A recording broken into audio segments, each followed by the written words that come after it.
राधे राधे। प्रणाम सभी को। वसुदेव सुतं देवं कंसचाणूरमर्दनं देवकी परमानंदं कृष्णं वंदे जगद्गुरुं। नारायण नारायण नारायण। कल श्लोक 50 तक की चर्चा हो गई। अब 51वां श्लोक आगे।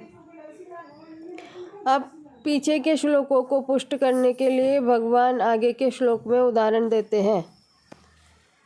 कर्मजं बुद्धि युक्ता ही फलं त्यक्त्वा मनीषिणः जन्म बंधर विनिर्मुक्ता पदम गच्छन्त नामयम्। कारण की समता युक्त बुद्धिमान साधक कर्मजन्य फल का अर्थात संसार मात्र का त्याग करके जन्म रूप बंधन से मुक्त होकर निर्विकार पदों को प्राप्त हो जाते हैं। व्याख्या। कर्मजं बुद्धि युक्ता ही फलम त्यक्त्वा मनीषिणः। जो समता से युक्त हैं वे ही वास्तव में मनीषी अर्थात बुद्धिमान है। 18वें अध्याय के 10वें श्लोक में भी कहा है कि जो मनुष्य अकुशल कर्मों से द्वेष नहीं करता और कुशल कर्मों से राग नहीं करता वह मेधावी बुद्धिमान है। कर्म तो फल के रूप में परिणत होता ही है, उसके फल का त्याग कोई कर ही नहीं सकता। जैसे कोई खेती में निष्काम भाव से बीज बोए तो क्या खेती में अनाज नहीं होगा? बोया है तो पैदा अवश्य होगा। ऐसे ही कोई निष्काम भाव पूर्वक कर्म करता है तो उसको कर्म का फल तो मिलेगा ही, पर वह बंधन कारक नहीं होगा। अतः यहाँ कर्मजन्य फल का त्याग करने का अर्थ है कर्मजन्य फल की इच्छा, कामना, ममता, वासना का त्याग करना। इसका त्याग करने में सभी समर्थ हैं। जन्म बंधन विनिर्मुक्ता। समता युक्त मनीषी साधक जन्म रूप बंधन से मुक्त हो जाते हैं। कारण कि समता में स्थित हो जाने से उनमें राग, द्वेष, कामना, वासना, ममता आदि दोष किंचन मात्र भी नहीं रहते। अतः उनके पुनर्जन्म का कारण ही नहीं रहता। वे जन्म मरण रूप बंधन से सदा के लिए मुक्त हो जाते हैं। पदम गच्छन्त नामयम्। आमय नाम रोग का है। रोग एक विकार है जिसमें किंचन मात्र भी किसी प्रकार का विकार न हो, उसको अनामय अर्थात निर्विकार कहते हैं। समता युक्त मनीषी लोग ऐसे निर्विकार पद को प्राप्त हो जाते हैं। इसी निर्विकार पद को 15वें अध्याय के 5वें श्लोक में अव्यय पद और 18वें अध्याय के 56वें श्लोक में शाश्वत अव्यय पद नाम से कहा गया है। यद्यपि गीता में सत्वगुण को भी अनामय कहा गया है, पर वास्तव में अनामय तो अपना स्वरूप अथवा परमात्म तत्व ही है, क्योंकि वह गुणातीत तत्व है जिसको प्राप्त होकर फिर किसी को भी जन्म मरण के चक्कर में नहीं आना पड़ता। परमात्म तत्व की प्राप्ति में हेतु होने से भगवान ने सत्वगुण को भी अनामय कह दिया है।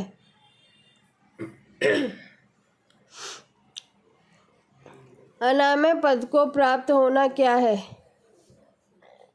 प्रकृति विकारशील है तो उसका कार्य शरीर संसार भी विकारशील है।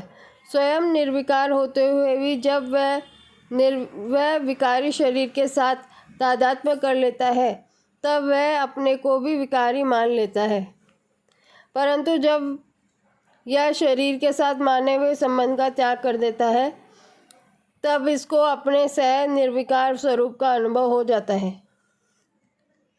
इस स्वाभाविक निर्विकारता का अनुभव होने को ही यहाँ अनामय पद को प्राप्त होना कहा गया है।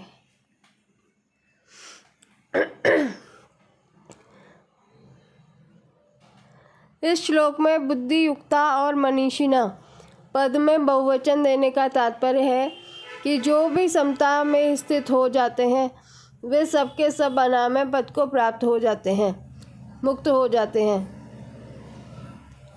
उनमें से कोई भी बाकी नहीं रहता। इस तरह समता अनामय पद की प्राप्ति का अचूक उपाय है।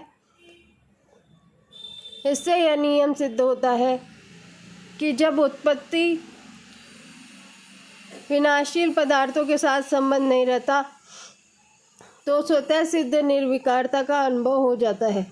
इसके लिए कुछ भी परिश्रम नहीं करना पड़ता, क्योंकि उस निर्विकारता का निर्माण नहीं करना पड़ता, वह तो स्वतः स्वाभाविक ही है। परिशिष्ट भाव। कर्मों में योग ही कुशलता क्यों है? इसका कारण ही पद से इस श्लोक में बताते हैं। सात्विक कर्मों का फल निर्मल है, राजस कर्म का फल दुख है और तामस कर्म का फल मूढ़ता है। इन तीनों प्रकार के फलों का समता युक्त मनुष्य त्याग कर देता है।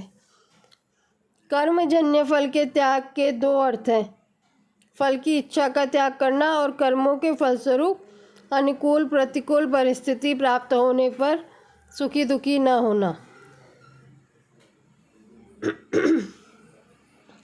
वास्तव में उत्पत्ति विनाशील संपूर्ण संसार कर्मफल के सिवाय और कुछ है ही नहीं। कर्म फल का त्याग कर दे तो फिर कोई भी बंधन बाकी नहीं रहता। मनीषी शब्द का अर्थ है बुद्धिमान। पूर्व श्लोक के अनुसार समता पूर्वक कर्म करना ही बुद्धिमत्ता है। स बुद्धिमान मनुष्येषु। पदम गच्छन्त नामयम्। गच्छन्ति पद के तीन अर्थ होते हैं। पहला ज्ञान होना, दूसरा गमन करना और तीसरा प्राप्त होना। यहाँ निर्विकार पद की प्राप्ति का अर्थ है जन्म मरण को रहित पाने का और निर्विकार पद की स्वतः सिद्ध प्राप्ति का ज्ञान हो जाना। कारण की नित्य निवृत्त की ही निवृत्ति होती है और नित्य प्राप्त की ही प्राप्ति होती है। इस श्लोक में यह सिद्ध होता है कि कर्म योग मुक्ति का कल्याण प्राप्ति का स्वतंत्र साधन है। कर्म योग से संसार की निवृत्ति और परमात्म तत्व की प्राप्ति दोनों हो जाते हैं। पूर्व श्लोक में बताए अनामय पद की प्राप्ति का क्रम क्या है, इसे आगे के दो श्लोकों में बताते हैं। यदा ते मोहकलिलं बुद्धिर्व्यतितरिष्यति तदा गन्तासि निर्वेदं श्रोतव्यस्य श्रुतस्य च। जिस समय तेरी बुद्धि मोह रूपी दलदल को भलीभांति तर जाएगी, उसी समय तू सुने हुए और सुनने में आने वाले भोगों से वैराग्य को प्राप्त हो जाएगा। व्याख्या। यदा ते मोह कलिलम बुद्धिर्व्यतितरिष्यति। शरीर में अहमता और ममता करना तथा शरीर संबंधी माता पिता भाई भौजाई स्त्री पुत्र वस्तु पदार्थ आदि में ममता करना मोह है। कारण कि इन शरीर आदि में अहमता ममता है नहीं, केवल अपनी मानी हुई है। अनुकूल पदार्थ वस्तु व्यक्ति घटना आदि के प्राप्त होने पर प्रसन्न होना और प्रतिकूल पदार्थ वस्तु व्यक्ति आदि के प्राप्त होने पर उद्विग्न होना। संसार में परिवार में विषमता पक्षपात मात्सर्य आदि विकार होना, यह सब का सब कलिल अर्थात दलदल है। इस मोह रूपी दलदल में जब बुद्धि फंस जाती है तब मनुष्य किम कर्तव्य विमूढ़ हो जाता है, फिर उसे कुछ सूझता नहीं। यह स्वयं चेतन होता हुआ भी शरीर आदि जड़ पदार्थों में अहमता ममता करके उनके साथ अपना संबंध मान लेता है। पर वास्तव में यह जिन जिन चीज़ों के साथ संबंध जोड़ता है वे चीज़ें इसके साथ सदा नहीं रह सकती और वह भी उनके साथ सदा नहीं रह सकता। परंतु मोह के कारण इसकी इस तरफ दृष्टि ही नहीं जाती, प्रत्युत यह अनेक प्रकार के नए नए संबंध जोड़कर संसार में अधिक से अधिक फंसता चला जाता है। जैसे कोई राहगीर अपने गंतव्य स्थान पर पहुंचने से पहले रास्ते में अपना डेरा लगाकर खेल कूद, हंसी दिल लगी आदि में अपना समय बिता दे, ऐसे ही मनुष्य यहाँ के नाशवान पदार्थों का संग्रह करने में और उनसे सुख लेने में तथा व्यक्ति परिवार आदि में ममता करके उनसे सुख लेने में लग जाए, यही इसकी बुद्धि का मोह रूपी कलिल में फंसना है। हमें शरीर में अहमता ममता करके तथा परिवार में ममता करके यहाँ थोड़े ही बैठे रहना है। इनमें ही फंसे रहकर अपनी वास्तविक उन्नति से वंचित थोड़े ही होना है। हमें तो इनमें न फंसकर अपना कल्याण करना है। ऐसा दृढ़ निश्चय हो जाना ही बुद्धि का मोह रूपी दलदल से तरना है। कारण कि ऐसा दृढ़ विचार होने पर बुद्धि संसार के संबंधों को लेकर अटकेगी नहीं, संसार में चिपकेगी नहीं। मोह रूपी कलिल से तरने के दो उपाय हैं, विवेक और सेवा। विवेक, जिसका वर्णन दूसरे अध्याय के 11वें से 30वें श्लोक तक हुआ है। विवेक तेज होता है तो वह असत विषयों में अरुचि करा देता है। मन में दूसरों की सेवा करने की, दूसरों की सुख पहुंचाने की धुन लग जाए तो अपने सुख आराम का त्याग करने की शक्ति आ जाती है। दूसरों की सुख पहुंचाने का भाव जितना तेज होगा उतना ही अपने सुख की इच्छा का त्याग होना। जैसे शिष्य की गुरु के लिए, पुत्र की माता पिता के लिए, नौकर की मालिक के लिए सुख पहुंचाने की इच्छा हो जाती है तो उनकी अपने सुख आराम की इच्छा स्वतः सुगमता से मिट जाती है। ऐसे ही कर्मयोगी का संसार मात्र की सेवा करने का भाव हो जाता है तो उसकी अपने सुख भोग की इच्छा स्वतः से मिट जाती है। विवेक विचार के द्वारा अपनी भोग इच्छा को मिटाने में थोड़ी कठिनता पड़ती है, कारण कि अगर विवेक विचार अत्यंत दृढ़ न हो तो वह तभी तक काम देता है जब तक भोग सामने नहीं आते। जब भोग सामने आते हैं तब साधक प्रायः उनको देखकर विचलित हो जाता है, परंतु जिसमें सेवा भाव होता है उसके सामने बढ़िया से बढ़िया भोग आने पर भी वह उस भोग को दूसरे की सेवा में लगा देता है। अतः उसकी अपने सुख आराम की इच्छा सुगमता से मिट जाती है।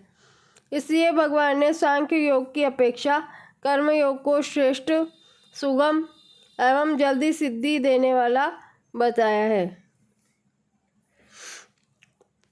तदा गंतासि निर्वेदम श्रोतव्यस्य श्रुतस्य च। मनुष्य ने जितने भोगों को सुन लिया है, भोग लिया है, अच्छी तरह से अनुभव कर लिया है, वे सब भोग यहाँ श्रुतस्य पद के अंतर्गत हैं। स्वर्गलोक, ब्रह्मलोक आदि के जितने भोग सुने जा सकते हैं वे सब भोग यहाँ श्रोतव्यस्य पद के अंतर्गत है। जब तेरी बुद्धि मोह रूपी दलदल को तर जाएगी तब इन श्रुत, अलौकिक और श्रोतव्य पारलौकिक भोगों से, विषयों से तुझे वैराग्य हो जाएगा। तात्पर्य है कि जब बुद्धि मोह कलिल को तर जाती है तब बुद्धि में तेजी का विवेक जागृत हो जाता है कि संसार प्रतिक्षण बदल रहा है और मैं वहीं रहता हूँ, अतः इस संसार से मेरे को शांति कैसे मिल सकती है, मेरा अभाव कैसे मिट सकता है।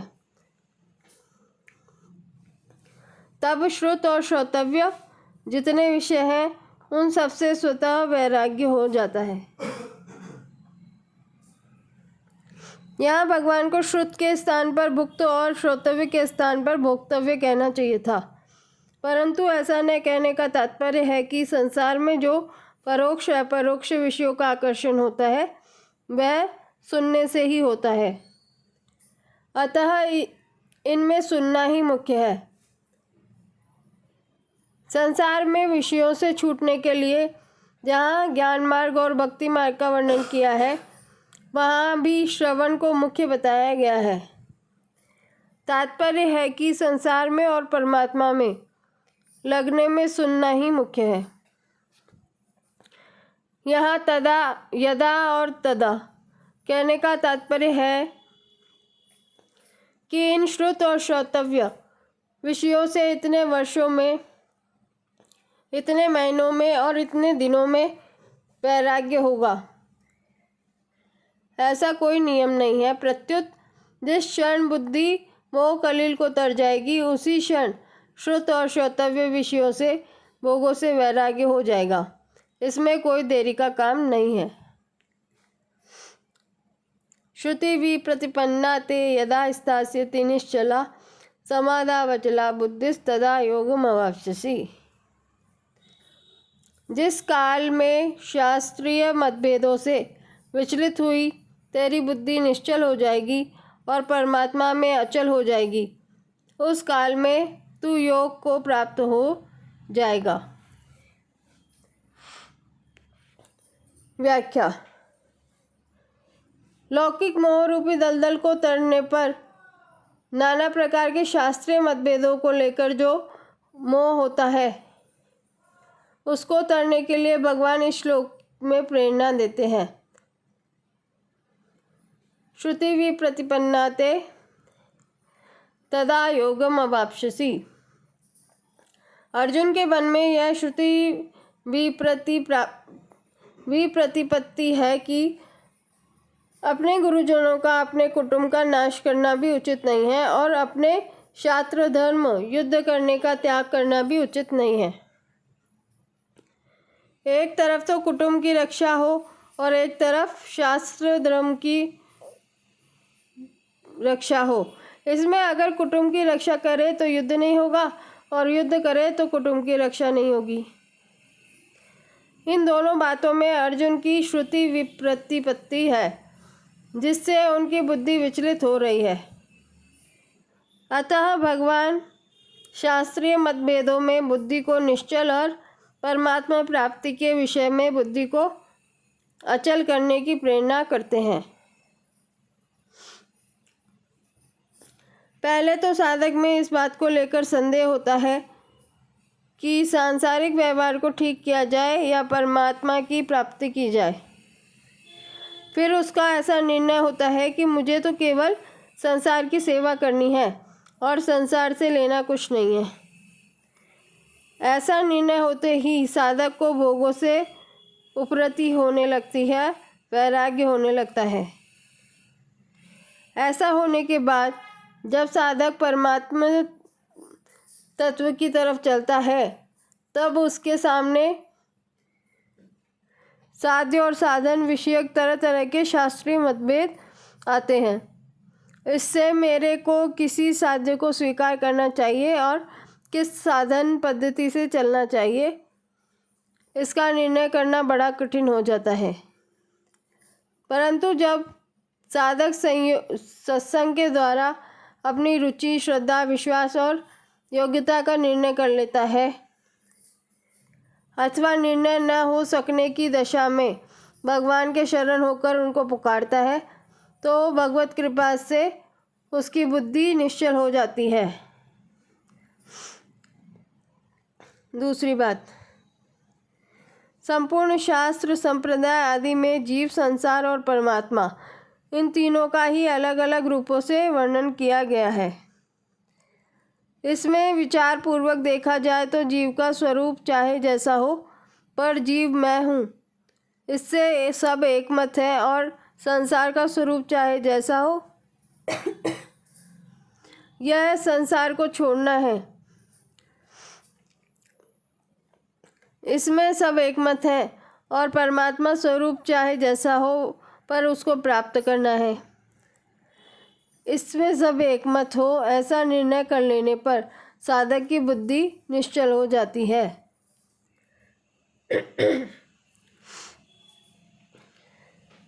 मेरे को केवल परमात्मा को ही प्राप्त करना है, ऐसा दृढ़ निश्चय होने से बुद्धि अचल हो जाती है। तब साधक सुगमता पूर्वक योग पर परमात्मा के साथ नित्य योग को प्राप्त हो जाता है। शास्त्रीय निर्णय करने में अथवा अपने कल्याण के निश्चय में जितनी कमी रहती है उतनी ही देरी लगती है, परंतु इन दोनों में जब बुद्धि निश्चल और अचल हो जाती है तब परमात्मा के साथ नित्य योग का अनुभव हो जाता है। संसार से संबंध विच्छेद करने के लिए बुद्धि निश्चल होनी चाहिए, जिसको छठे अध्याय के 23वें श्लोक में दुख संयोग वियोगम पद से कहा गया है। और परमात्मा से संबंध जोड़ने के लिए बुद्धि अचल होनी चाहिए, जिसको दूसरे अध्याय के 48वें श्लोक में समत्वम योग उच्यते पदों से कहा गया है। यहाँ तदा योग मवाप्स्यसि पदों से जो योग की प्राप्ति बताई है वह योग ऐसा नहीं है कि पहले परमात्मा से वियोग था, उस वियोग को मिटा दिया जाए तो योग हो गया। प्रत्युत असत पदार्थों के साथ भूल से माने हुए संबंध का सर्वथा वियोग हो जाने का नाम योग है। अर्थात मनुष्य को सदा से जो वास्तविक स्थिति परमात्मा से नित्य योग है, उस स्थिति में स्थित होना योग है। वह वास्तविक स्थिति ऐसी विलक्षण है कि उससे कभी वियोग होता ही नहीं, होना संभव ही नहीं। उसमें संयोग वियोग योग आदि कोई भी शब्द लागू नहीं होता। केवल असत से माने हुए संबंध के त्याग को ही यहाँ योग संज्ञा दे रखी है। वास्तव में यह योग नित्य योग का वाचक है। इस नित्य योग की अनुभूति कर्मों के द्वारा की जाए तो कर्म योग, विवेक विचार के द्वारा किए जाए तो ज्ञान योग, और प्रेम के द्वारा की जाए तो भक्ति योग। संसार के लय चिंतन के द्वारा की जाए तो लय योग, प्राणायाम के द्वारा की जाए तो हठ योग, और यम नियम आदि के 8 अंगों के द्वारा किया जाए तो अष्टांग योग कहलाता है। परिशिष्ट भाव। मोह के 2 विभाग हैं, मोह कलिल अर्थात सांसारिक मोह, और श्रुति विप्रतिपत्ति अर्थात शास्त्रीय मोह। शरीर, स्त्री, पुत्र, धन संपत्ति आदि में राग होना सांसारिक मोह है, और द्वैत, अद्वैत, विशिष्टाद्वैत, द्वैताद्वैत आदि दार्शनिक मतभेदों में उलझ जाना शास्त्रीय मोह है। इन दोनों का त्याग करने पर मनुष्य का भोगों से वैराग्य हो जाता है और उसकी बुद्धि स्थिर हो जाती है। बुद्धि स्थिर होने पर योग की प्राप्ति हो जाती है, अर्थात परमात्मा से दूरी मिट जाती है और समीपता हो जाती है। कर्म योग से समीपता होती है, ज्ञान योग से अभेद होता है, और भक्ति योग से अभिन्नता होती है। कर्म योग और ज्ञान योग दोनों में से एक की सिद्धि होने पर साधक दोनों के फल को प्राप्त कर लेता है। मनुष्य का केवल अपने कल्याण का उद्देश्य हो और धन संपत्ति, कुटुंब, परिवार आदि से कोई स्वार्थ का संबंध न हो तो वह सांसारिक मोह से तर जाता है। पुरुषों की पढ़ाई करने का, शास्त्रों की बातें सीखने का उद्देश्य न हो, प्रत्युत केवल तत्व का अनुभव करने का उद्देश्य हो तो वह शास्त्रीय मोह से तर जाता है। तात्पर्य है कि साधक को न तो सांसारिक मोह की मुख्यता रखनी है और न शास्त्रीय मतभेद की मुख्यता रखनी है, अर्थात किसी मत संप्रदाय का कोई आग्रह नहीं रखना। ऐसा होने पर वह योग का, मुक्ति का अथवा भक्ति का अधिकारी हो जाता है। इससे अधिक किसी अधिकार विशेष की जरूरत नहीं है। मोह, कलिल और श्रुति भी प्रतिपत्ति दूर होने पर योग को प्राप्त हुए स्थिर बुद्धि वाले पुरुष के विषय में अर्जुन प्रश्न करते हैं। अर्जुन उवाच स्थितप्रज्ञस्य का भाषा समाधिस्थस्य केशव स्थिर्धि किं प्रभाषेत किमासीत व्रजेत किम। अर्जुन बोले, हे केशव, परमात्मा में स्थित स्थिर बुद्धि वाले मनुष्य के क्या लक्षण होते हैं? वह स्थिर बुद्धि वाला मनुष्य कैसे बोलता है, कैसे बैठता है और कैसे चलता है, अर्थात व्यवहार करता है। व्याख्या। यहाँ अर्जुन ने स्थित प्रज्ञ के विषय में जो प्रश्न किए हैं, इन प्रश्नों के पहले अर्जुन के मन में कर्म और बुद्धि को लेकर शंका पैदा हुई थी, परंतु भगवान ने 52-53 श्लोकों में कहा है कि जब तेरी बुद्धि मोह, कलिल और श्रुति भी प्रतिपत्ति को तर जाएगी, तब तू योग को प्राप्त हो जाएगा। यह सुनकर अर्जुन के मन में शंका हुई कि जब मैं योग को प्राप्त हो जाऊंगा, स्थित प्रज्ञ हो जाऊंगा, तब मेरे क्या लक्षण होंगे।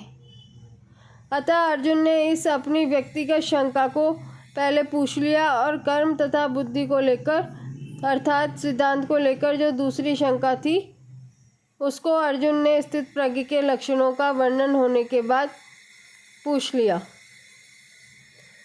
अगर अर्जुन सिद्धांत का प्रश्न यहाँ 54वें श्लोक में ही कर लेते, तो स्थित प्रज्ञ के विषय में प्रश्न करने का अवसर बहुत दूर पड़ जाता। समाधिस्थस्य, जो मनुष्य परमात्मा को प्राप्त हो चुका है, उसके लिए यहाँ समाधिस्थ पद आया है। स्थित प्रज्ञस्य, यह पद साधक और सिद्ध दोनों का वाचक है, जिसका विचार दृढ़ है और साधन से कभी विचलित नहीं होता। ऐसा साधक भी स्थित प्रज्ञ है और परमात्मा तत्व का अनुभव होने से जिसकी बुद्धि स्थिर हो चुकी है, ऐसा सिद्ध भी स्थित प्रज्ञ है। अतः यहाँ स्थित प्रज्ञ शब्द से साधक और सिद्ध दोनों का अर्थ लिया जाता है। पहले 41वें श्लोक से 45वें श्लोक तक और 47वें श्लोक से 53वें श्लोक तक साधकों का वर्णन हुआ है। अतः आगे के श्लोकों में सिद्ध के लक्षणों में साधकों का भी वर्णन हुआ है। यहाँ शंका होती है कि अर्जुन ने तो समाधिस्थस्य पद से सिद्ध स्थित प्रज्ञ की बात ही पूछी थी, पर भगवान ने स्थित प्रज्ञ के लक्षणों में साधकों की बातें क्यों कही? इसका समाधान है कि ज्ञान योगी साधक की तो प्रायः साधन अवस्था में ही कर्मों से उपरति हो जाती है। सिद्ध अवस्था में वह कर्मों से विशेष उपराम हो जाता है। भक्ति योगी साधक की भी साधन अवस्था में जब ध्यान, सत्संग, स्वाध्याय आदि भगवत संबंधी कर्म करने की रुचि होती है और इनकी बहुलता भी होती है। सिद्ध अवस्था में तो भगवत संबंधी कर्म विशेषता से होते हैं। इस तरह ज्ञान योगी और भक्ति योगी दोनों की साधन और सिद्ध अवस्था में अंतर आ जाता है, पर कर्म योग की साधन और सिद्ध अवस्था में अंतर नहीं आता। उसका दोनों अवस्थाओं में कर्म करने का प्रवाह जो का त्यों चलता रहता है, कारण कि साधन अवस्था में उसका कर्म करने का प्रवाह रहा है और उसके योग पर आरूढ़ होने से भी कर्म भी खास कारण रहे हैं। अतः भगवान ने सिद्ध के लक्षणों में साधक जिस तरह सिद्ध हो सके उसके साधन भी बता दिए हैं और जो सिद्ध हो गए हैं उनके लक्षण भी बता दिए हैं। का भाषा, परमात्मा में स्थित स्थिर बुद्धि वाले मनुष्य को किस वाणी से कहा जाता है, अर्थात उसके क्या लक्षण होते हैं? इसका उत्तर भगवान ने आगे के श्लोक में दिया है। स्थिति किम प्रभाषेत, वह स्थिर बुद्धि वाला मनुष्य कैसे बोलता है? इसका उत्तर भगवान ने 56-57वें श्लोक में दिया है। किमासीत, वह कैसे बैठता है, अर्थात संसार में किस तरह उपराम होता है? इसका उत्तर भगवान ने 58वें श्लोक से 63वें श्लोक तक दिया है। व्रजेत किम, वह कैसे चलता है, अर्थात व्यवहार कैसे करता है? इसका उत्तर भगवान ने 64वें से 71वें श्लोक तक दिया है। 54वें श्लोक तक हो गया, बाकी कल करेंगे। राधे राधे।